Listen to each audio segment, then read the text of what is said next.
Hi, everybody. In this short video, we're going to look at a chapter from a work by an outstanding contemporary Catholic theologian. The chapter addresses a very interesting question. What is the relationship between human beings and what we call the natural world? Human beings are animals. I slept last night. I had breakfast this morning. Those are animal things that I do. I'm a physical being, and that's part of who and what I am. However, we also say that either due to language or self consciousness or rationality or something like that, we are made in the image of God. There's something different about human beings as compared to all other animal, plant life, and the rest of the created world. What is that difference? Does that difference put us in charge of the rest of the created world? If so, in what sense? And how does Christianity, and specifically contemporary Catholic theology, deal with this in a way expressed through one of its outstanding exponents? So let's take a look at this. We're going to look at Elizabeth Johnson's book, Ask the Beasts. Get into the slides here. Here's Elizabeth Johnson, a sister of Notre Dame, in her 2014 book, Ask the Beasts. Here, Johnson, well, I think we'll have this on a subsequent slide, so we'll hop into this. Let's begin by talking about who Elizabeth Johnson is, and then we'll talk about what she's doing in this book of 2014, from which we'll be looking at one chapter. Elizabeth Johnson is known as a feminist Catholic theologian, and she's a professor emerita at Fordham University. Still, to my knowledge, active in events on campus. And well, if you are watching this, hello, Elizabeth Johnson. She is, in fact, living and, again, an outstanding voice in Catholic theology today. She's written very influential books on feminine images of God, on the person of Mary, and also interestingly and recently on the idea of atonement, what it means that Jesus Christ, through his sacrifice on the cross, has saved us. We talk about this in Christianity as the atonement. What actually does that amount to? Very interesting contribution here by Sister Elizabeth Johnson.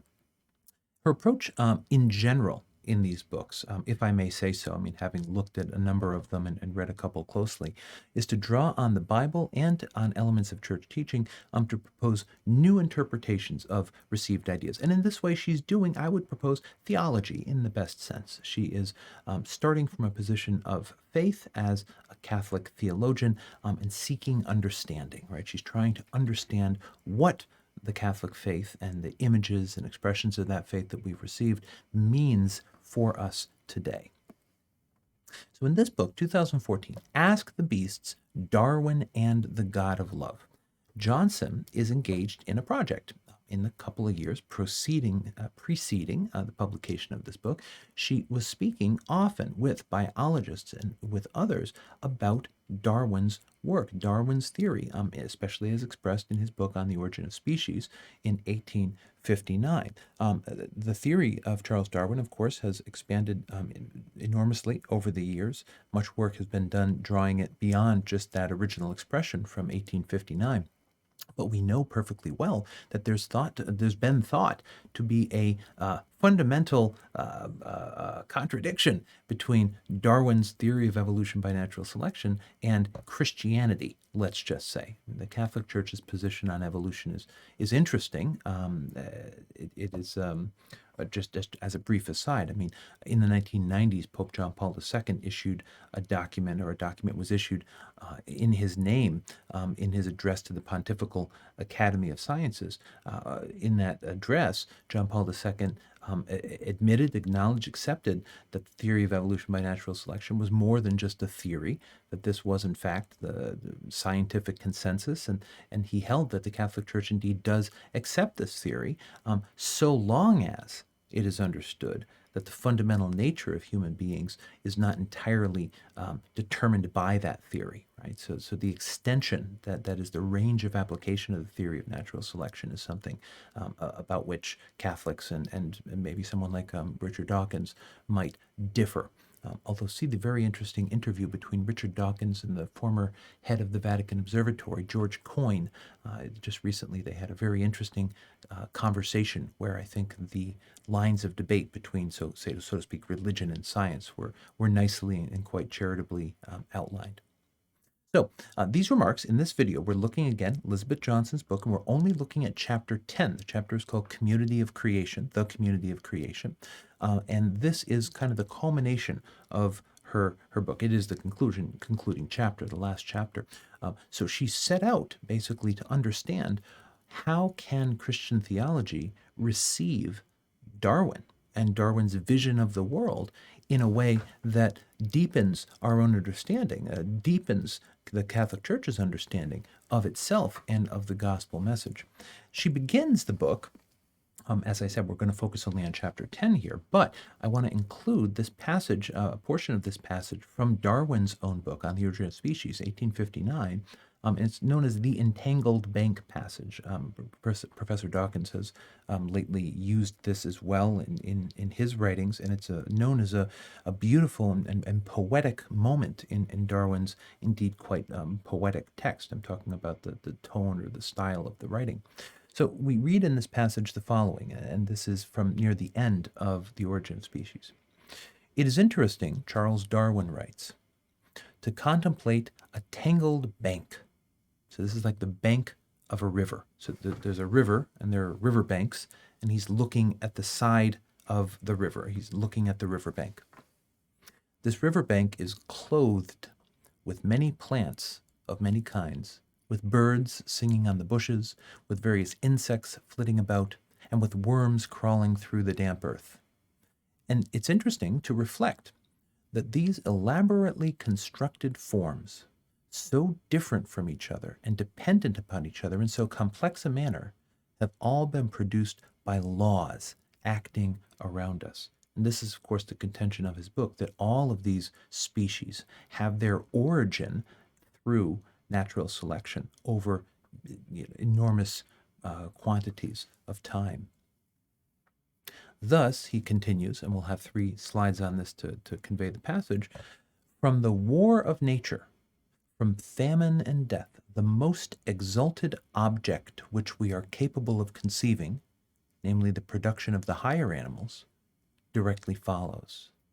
There is grandeur in this view of life, with its several powers, having been originally breathed by the Creator into a few forms or into one. Continue here. And that, whilst this planet has gone cycling on according to the fixed law of gravity, so from so simple a beginning, endless forms most beautiful and most wonderful have been and are being evolved. So what is the function of this passage perhaps in Darwin's text? Yes, he has presented a view of the world where the intelligent activity of a conscious creator, namely God, is not scientifically necessary, according to this view, to explain the emergence of all of those forms of life on that riverbank. It's amazing as he gazes upon this bank to think that simply natural laws, the created world, if you like, itself has brought forth all of these forms of life, including the higher animals, and that means including human beings with their self-consciousness and their reason and all the rest of it. So in her introduction to her book, Elizabeth Johnson, Ask the Beasts, she begins from this passage, and I want to keep this in mind because this is important for understanding what she is engaging with. This is the vision of the world, the multiplicity of species emerging through natural laws, but also with a certain grandeur, right? Forms that are beautiful and that are wonderful. So beauty, wonder, and grandeur can come from the mere, as it were, employment of natural laws. Johnson, of course, and here we have a kind of icon or an image in the iconographic style. Johnson begins from, and throughout the book, of course, engages with scriptural texts. And here we have an image of the creation of Adam, right? The question she's going to ask is, okay, if we, except for the sake of argument, right, that Darwin's vision of the world, as detailed in earlier chapters of The Origin of Species and then as expressed poetically in the passage just recounted, let's accept for the sake of argument that that is the case. What can Christian theology take from that? How can Christian theology bring that on board according to its own integrity in a way that deepens our understanding of Christ's message. Basically, basically, this chapter, chapter 10, very neatly outlines two paradigms. A paradigm is a way of seeing. Thomas Kuhn famously uses this term in that sense in his book, Structure of Scientific Revolutions from the 1960s, right? When you are in a paradigm, it means you're taking certain things for granted. You're accepting a broad kind of view of the world. What she's starting from here is the call in Genesis that human beings should have, she starts from dominion over nature, right? And this is the first paradigm that she identifies. These are about thinking about Christianity and the created world. What is the relationship between human beings and the rest of the created world? In the first of these, the dominion paradigm, we see nature as, or treat nature as something to be dominated, to be controlled. We are the Lord's, dominus, the Lord over the created world. She introduces as a kind of corollary of this, the stewardship model. So in this case, she thinks that this is a better model, but it still places us above and outside of the nature over which we have that control. To spoil our progress here, she leads from this to a discussion of the opposite paradigm, or the alternative paradigm. She calls it the community of creation paradigm. Here we see ourselves as interdependent with all other species. We focus on service to the poor and vulnerable, and we see that this includes service to the earth, to the created world. Significantly, this work was published in 2014, and a subsequent video on this channel will focus on Pope Francis's document Laudato Si, which was published in 2015. So very much around these years, between say 2012 and 15, outstanding voices in the Catholic tradition were reflecting on the natural world and on ecology and our relation to it. So let's take a look at each of these paradigms. We've got the dominion paradigm and we've got the community of creation paradigm. And we want to kind of have those clearly distinguished in our mind, and that's going to help us to understand Johnson's argument.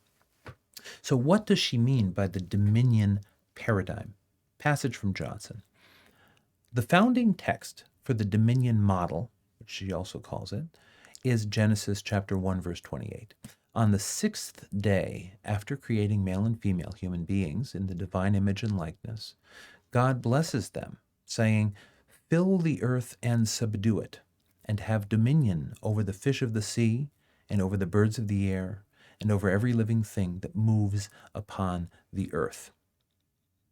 The whole gorgeous array of creation precedes this text. God had created the animals. Adam had named the animals. By the divine, no, Adam had not named the animals in this. That's in Genesis 2. By the divine word, God has created the heavens and the earth with all their moving, flying, swimming inhabitants and pronounced them good. Now humans are added to the assembly and told to exercise some kind of authority over the rest. What does this mean? And that question of what this means is going to be her question in the chapter. Remember, Johnson, as a Catholic theologian, she's not taking the biblical text as just a kind of optional source of inspiration. The biblical text is to some degree normative. It's regulative, right? I mean, she can't just dismiss it. And here we have very plainly in the text, go and have dominion over the fish, the birds, every living thing. So and this is what theology does. From a Christian theological point of view, you need to ask, okay, this is a datum. This is a given. This is in the scriptural text. We can't just dismiss it. What does it mean? And how can we interpret this in a way that is going to bring the message of the gospel, understood in its fullness, most vividly into our contemporary world? So she identifies a couple of, she says, promising interpretations of this. At least they seem promising. She's eventually going to dismiss these. Some authors, she suggests, have focused on the human call to secure a kind of protected place within a hostile nature. She writes the following: some hold that in its historical context, the dominion text gives legitimacy to the human need to secure a protected place in the midst of a powerful natural world that intimidated them and that they could not completely control. The natural world was understood not only to be the place of many, lions and creatures that could devour human beings, of weather events and other things that could harm human beings, but also a cosmos full of various gods and what came to be called later angels and demons and forces and things that were constantly threatening humanity and pulling them away from God. Well, dominion could mean that over all of those created things, human beings would create a kind of fortress to protect themselves. Alternatively, she identifies a second possible interpretation, that the dominion claim could be about participating in God's rule over nature. Writing the following: others hold that, far from a warrant to exploit, the Genesis mandate to have dominion gives humans a, quote, delegated participation in God's caring rule over his creatures. A ruler does not, by simply the fact of her being a ruler, have a right to kill, maim, destroy, exploit everyone under her rule. She has certain rights, but she also has certain responsibilities. We have a name for rulers who don't abide by those responsibilities. We call them tyrants, right? So her claim is that too often this dominion paradigm, the idea that human beings are above and separate from all of nature with power over it, has led to domination, has led to an exercise of the supposed right to rule without responsibility. And in these two cases, she sees, okay, these are both a little bit better. They're not just out and out exploitation of the natural world. I mean, we're securing a place for ourselves. We're participating in God's caring rule. Those things are better. But in both of these, she points out, humanity remains above the natural world. So it goes, God, human beings, the natural world. And human beings and the natural world are separate, and that we are somehow between creation and God. We are not simply ourselves a part of, spoiler, what we will call the community of creation. We mentioned above a kind of corollary of the dominion paradigm is this idea of stewardship. And very often this term, stewardship, is used not only by the Catholic tradition, but other Christian traditions to talk about the relation between human beings and the natural world. We are to be stewards of the natural world. Johnson writes the following: the stewardship interpretation of the mandate to have dominion honors the singularity that the human species undoubtedly is, while firmly connecting our powers with a moral responsibility to act for the well-being of other species. It preaches well. In a fine way, it envisions human beings as shepherds of creation, entrusted with its vitality, called to its care and protection. This provides a valuable framework for good ethical practice, and would that this were more widespread. Problems with this model, however, have also become manifest. And she goes on in the text, chapter 10 of Ask the Beast, to discuss those problems. So the stewardship model, she's saying it's a step ahead. It's controlling for the possibility that we might regard the call to have dominion over creation as a kind of license to do whatever we want, exploit, pollute, dominate the natural world and animal and plant life. The stewardship interpretation puts a clear limit on that. We are a steward. So God, as it were, the landowner, has left, right, and has left us in charge. We don't have authority to do anything that we personally might like to do. We have authority to exercise the authority, authority to exercise the authority of God, right? And that authority of God is God's caring rule, as we had on the previous slide. Friends, neither of these are, however, for Johnson, where she's going. And she's taking a much more radical approach. And this is, to my mind, where the chapter gets really interesting. So she's saying, okay, we have this dominion passage in Genesis. We can't just get rid of it. There are ways of interpreting it that have been very harmful to the natural environment and have caused problems. There are some better ways to interpret it, and including the stewardship model, and so, we've moved toward those, and that's good. But she wants to take us a further step. She wants to go toward a new paradigm altogether, and she calls this the community of creation paradigm. In this, Elizabeth Johnson writes, in this profoundly theocentric view, human beings participate with others in an interdependent world fundamentally oriented to God. We are situated within, not over, the magnificent circle of life, whose center and encompassing horizon is the generous God of life. In varied interactions, each member gives and receives, being significant for one another in different ways, but all grounded in absolute universal reliance on the living God for the very breath of life. Within this guild of life, the distinctive capacities of human beings are part of the picture and can be exercised without lifting our species out of creation.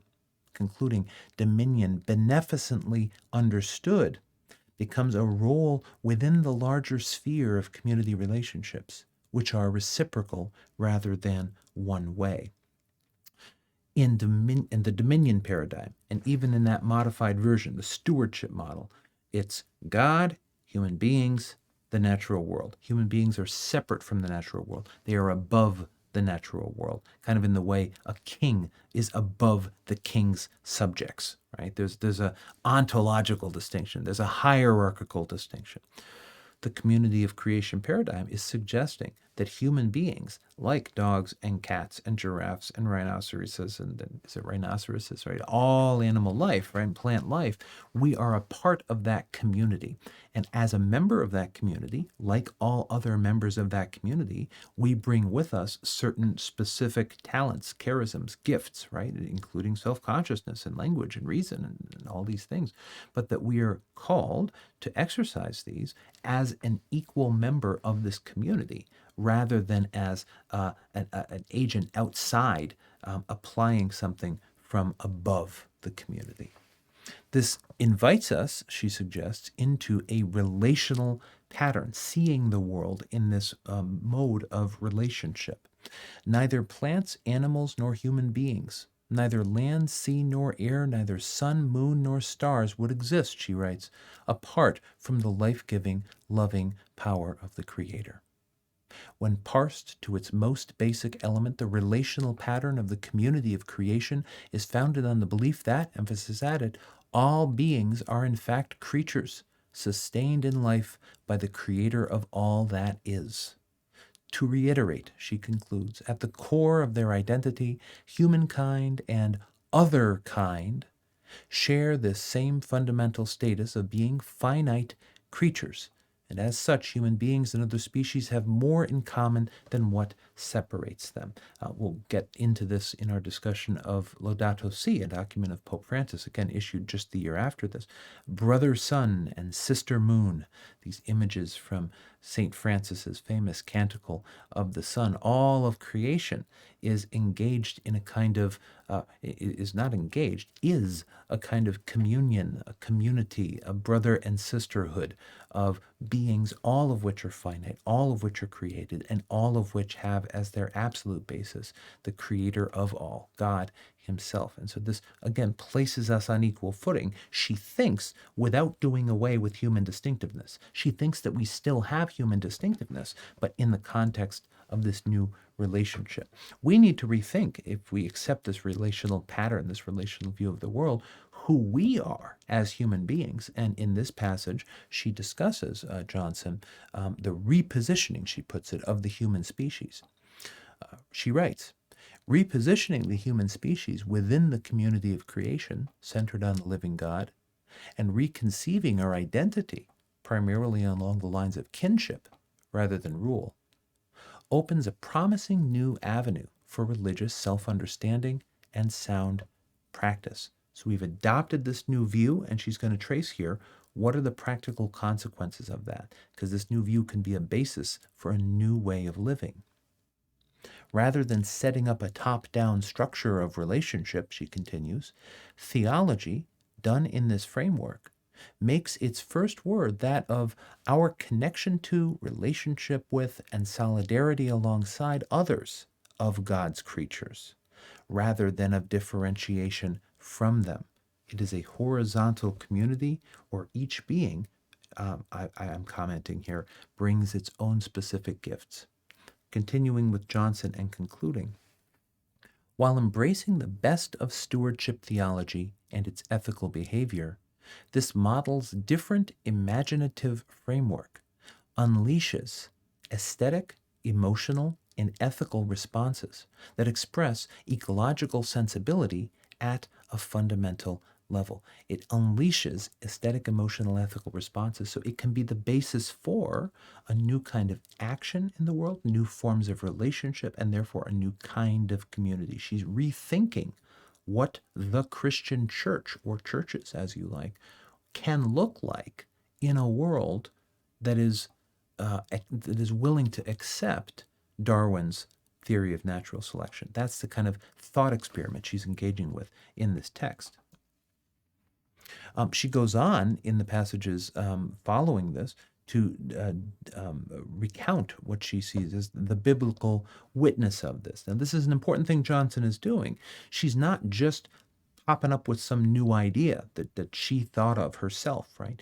She believes that this view, the community of creation paradigm, is a superior interpretation of the Bible, right? That this is not simply a kind of glossing over of the passage that says has to have dominion over the birds of the air and fish of the sea. This is a better, fuller, more complete interpretation. She draws on passages to support her account from the book of Job, from poetic metaphors in the Psalms, especially Psalm 104 and 148, and also from the Hebrew prophets, emphasizing especially the writings of Hosea, Isaiah, and Jeremiah, or the writings from the books that are named for them. And in conclusion, we'll look at just a couple more passages from her about this. She concludes with a call to an ecological vocation, which notably is exactly what Pope Francis does in 2015 in his encyclical Laudato Si. She quotes in this connection John Paul II, the respect for life and for the dignity of the human person extends also to the rest of creation. If you've seen on this channel, we have a video on Catholic social teaching, and at the center of Catholic social teaching is exactly what John Paul II here refers to, respect for life and for the dignity of the human person. That's kind of like the architectonic first pillar of Catholic social teaching. Well, what Johnson is saying is, okay, Catholic Church, you're into the respect for life and the dignity of the human person, right? It's as if she's saying, if so, then follow the words and teaching of John Paul II and of myself here in this book as a humble theologian, she might say, right? Interpreting the tradition, this extends also to the rest of creation. This respect for life and dignity of the human person is something that we employ throughout our relations with all living creatures and not only in interpersonal or ethical contexts.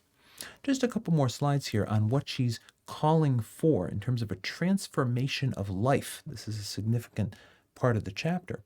She refers to what she calls the prophetic dimension of what she calls the ecological vocation. So if you take on board this community of creation thing, right? It's not the human beings are above nature and we're just going to dominate and control every other thing in the world. We are a part of this community with certain specific gifts. I've accepted that, right, for the sake of argument in this lecture.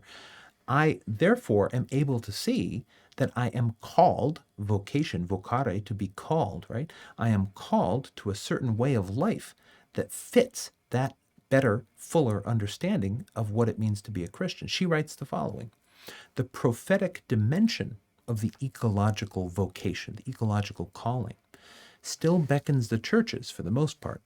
Financial investments, political interests, and social standing tend to tie their institutional public presence to the status quo, now so harmful to ecological flourishing. So pause. Basically, it's Christians who see this. Other people have not yet taken this on board. They're still operating kind of in the echo of the Christian tradition with this idea of dominating and possessing nature. In the face of danger and loss, however, Johnson continues, Christians, personally and as church, are called by the power of the Holy Spirit to, emphasis added, enter into solidarity with suffering creation and exercise responsibility for a new project of eco-justice. Participating in the compassion of the God of life, prophetic action takes risks to denounce wrongdoing and to announce, in hope, a more holistic vision of the community of life. Pause. Holistic vision, that's the community of creation paradigm. Remember, a paradigm is a way of seeing. It is a vision, right? So, Christians better get busy, I hear her saying here, right? People have not caught on to this community of creation vision, but it's part of the calling of a Christian as a Christian to be dot dot dot an environmentalist question mark, right? Maybe definitely to have an ecological vocation. So here in the middle of the 20 teens, we have an echo. Well, do we have an echo? We have multiple voices asserting, Pope Francis, as we'll see, and Elizabeth Johnson, the importance of ecology in the Christian vocation. And here we have the very last paragraph of the chapter and therefore of the book, where Johnson is expressing her own hope for what will emerge from our adoption of this new paradigm, this new way of seeing ourselves as a part of the community of creation. She writes, "A flourishing humanity on a thriving planet, rich in species in an evolving universe, altogether filled with the glory of God. Such is the vision that must guide us at this critical time of Earth's distress to a practical and critical effect. Ignoring this view keeps people of faith and their churches locked into irrelevance, while a terrible drama of life and death is being played out in the real world. By contrast, living the ecological vocation in the power of the Spirit, capital S, sets us off on a great adventure of mind and heart, expanding the repertoire of our love.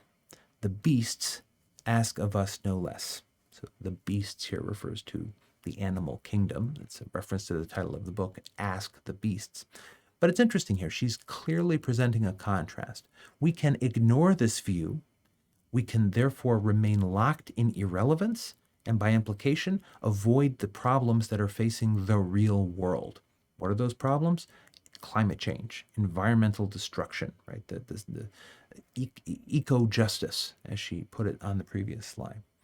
If, however, we receive this ecological vocation, we recognize the truth that the Christian tradition is preaching in this regard, and we go out and seek justice in an ecological register, then we will engage in this great adventure of mind and heart, expanding the repertoire of our love. So she's throwing down a gauntlet. The whole book, engaging with Darwin, set up this opposition. You've got this dominion paradigm and you've got this community of creation paradigm. And it matters, this author is saying, which of those two we accept. If we accept the latter, the community of creation paradigm, we can hope to expand the repertoire, friends, of our love. Thank you very much, Elizabeth Johnson, outstanding representative of contemporary Catholic theology in her book, Ask the Beasts. I've mentioned a couple of times a lecture on Pope Francis's document Laudato Si. I would certainly refer you to that, as well as to the video on Catholic social teaching if you're interested in learning more about this tradition. Thank you.